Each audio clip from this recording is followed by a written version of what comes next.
바로 어떻게 본부에서 성인의 길로 들어가느냐는 것입니다. 여러분들 생사에서 벗어나고자 하지 않습니까?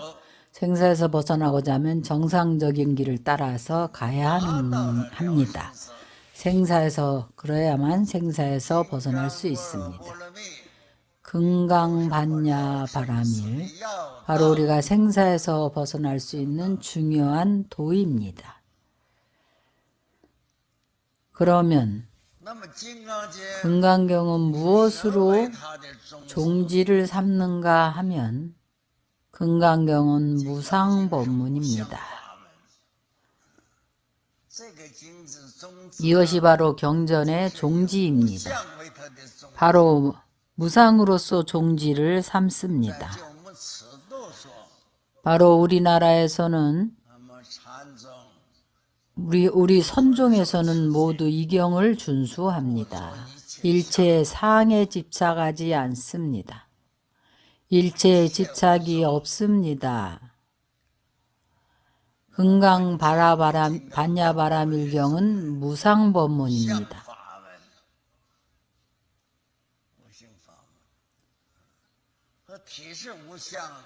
그 체는 무상입니다. 그러면 그 묘용은 바로 방편입니다.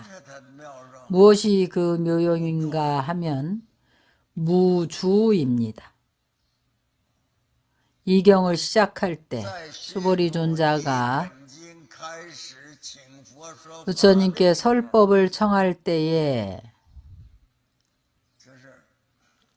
바로 그가 부처님께 해답을 구한 문제는 운하주심, 운하항복기심입니다. 이 마음이 선정에 들 수가 없는데, 여기서 선정이란 큰 선정, 대정을 말합니다. 이승의 성자는 이미 닦은 선정의 힘이 큽니다. 그것은 겨우 반만 닦은 겁니다. 부처의 선정이 아닙니다. 왜냐하면 본래 무상이기 때문에, 바꾸어 말하면 본래 항상 선정 가운데 있는 것입니다. 무상이란 정에 들지 않음이 없다는 것입니다. 그러나 부주는 방편을 표현한 의미입니다. 차 안에도 머물지 않고 피 안에도 머물지 않습니다. 중간 지점에도 머물지 않습니다. 어떻게 그것을 표현하는가 하면 6가지 모양으로 설명을 합니다. 어떤 6가지 모양인가 하면 바로 금강경의 마지막 구절입니다. 여몽한포령 여로영려전, 마땅히 이와 같이 관해야 합니다. 이것이 바로 6가지 모양입니다. 몽한포영 노전입니다. 이것들을 가지고 설명합니다. 바로 방편의 방편입니다. 이 방편이 어떤 작용을 일으키는가 하면 우리의 아상을 깨트리게 해줍니다. 나라는 것이 있다고 집착해서는 안 됩니다. 나라는 것은 존재하지 않습니다. 마치 정강석화와 같아서 잠깐 나타났다가 순식간에 사라집니다. 누가 꿈을 가지고 진실이라 여기겠습니까? 꿈을 꾼 것은 거짓입니다. 꿈속에 큰 돈을 벌었어도 깨어나 보면 아무것도 없습니다. 이렇게 생각하는 사람이 있습니까? 확실히 있습니다. 모든 사람들이 기본적으로 대부분 이와 같습니다. 그 자리에 앉아서 환상적인 꿈을 꿉니다. 그래서 일제법이 꿈과 같고 환과 같고 물거품 같고 그림자 같고 이슬 같고 번개 같음을 볼 수 있으려면 이것은 매우 간단합니다. 내려놓으십시오. 모든 것을 실상을 파악하고 자제하십시오. 일체 세간의 사물을 다 간파할 수 있으면 자신의 육체를 포함해서 모든 것이 다 거짓입니다. 마치 정광석화와 같습니다.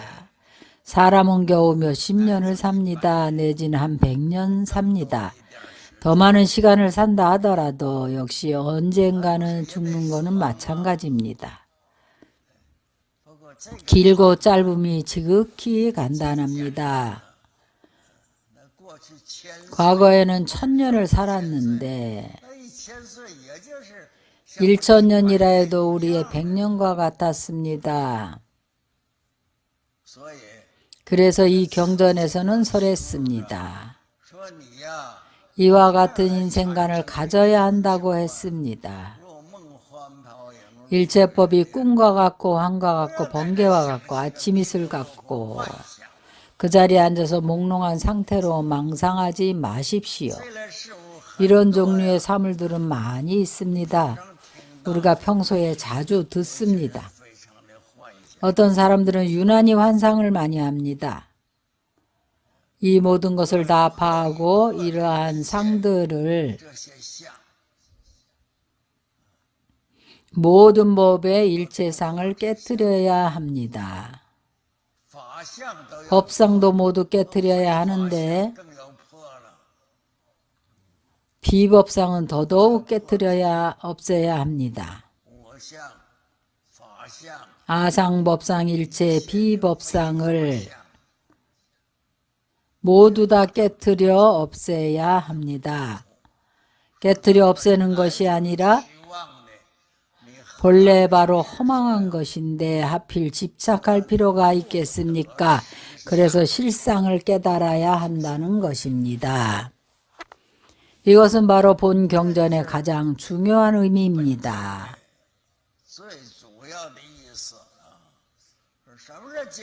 어떤 것이 금강경의 체성인가 하면 금강경은 무상으로 종지를 삼습니다. 체가 없습니다. 무주입니다. 일체법에 머무르지 않습니다. 그것이 바로 제법의 체입니다. 어떤 것이 용인가 하면 이것은 아주 불가사의합니다.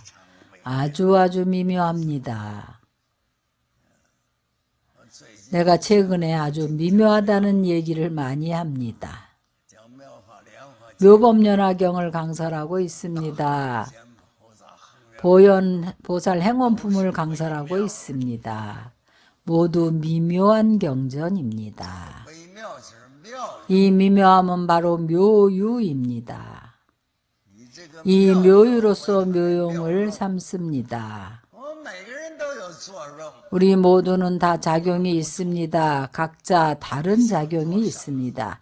여러분이 무엇을 하고 싶은가에 달려 있습니다. 우리가 홍콩에서 심천으로 왔는데요.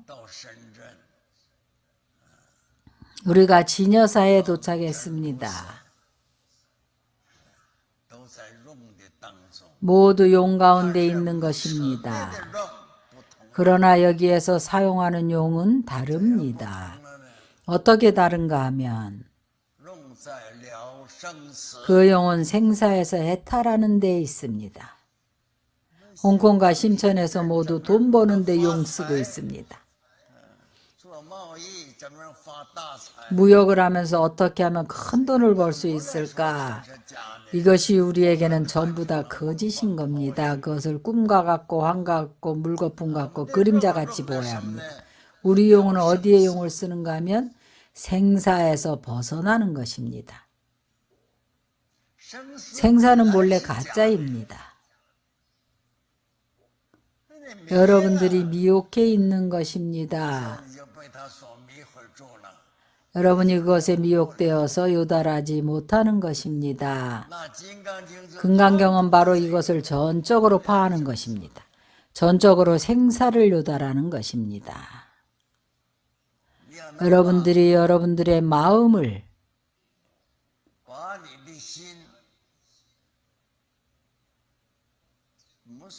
우리가 말하는 진심은 우리가 항상 선방에 들어오면 말합니다. 연보라는 이가 누구인가? 다시 한번 묻겠습니다. 누가 연불하고 있습니까? 능히 연불할 수 있는 이가 누구입니까? 연불하는 대상은 또 누구입니까? 성품은 공적합니다. 능히 연불하는 그 성품이 공적합니다.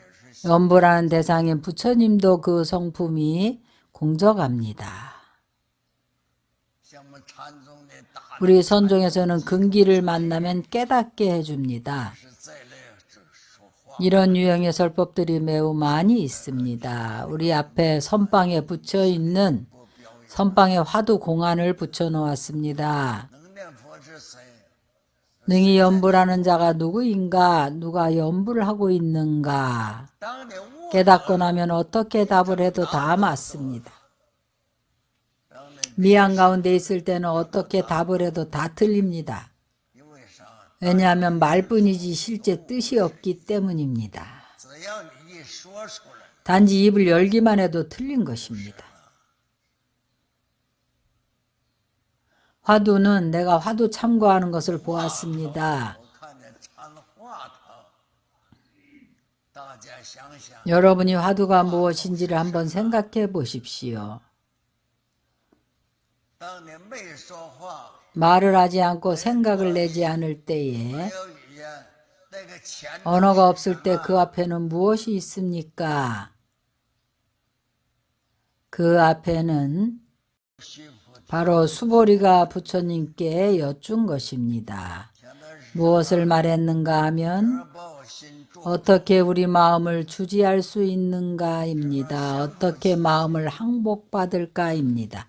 다시 말하면 구경의 진실한 말입니다. 어떤 것이 마음입니까?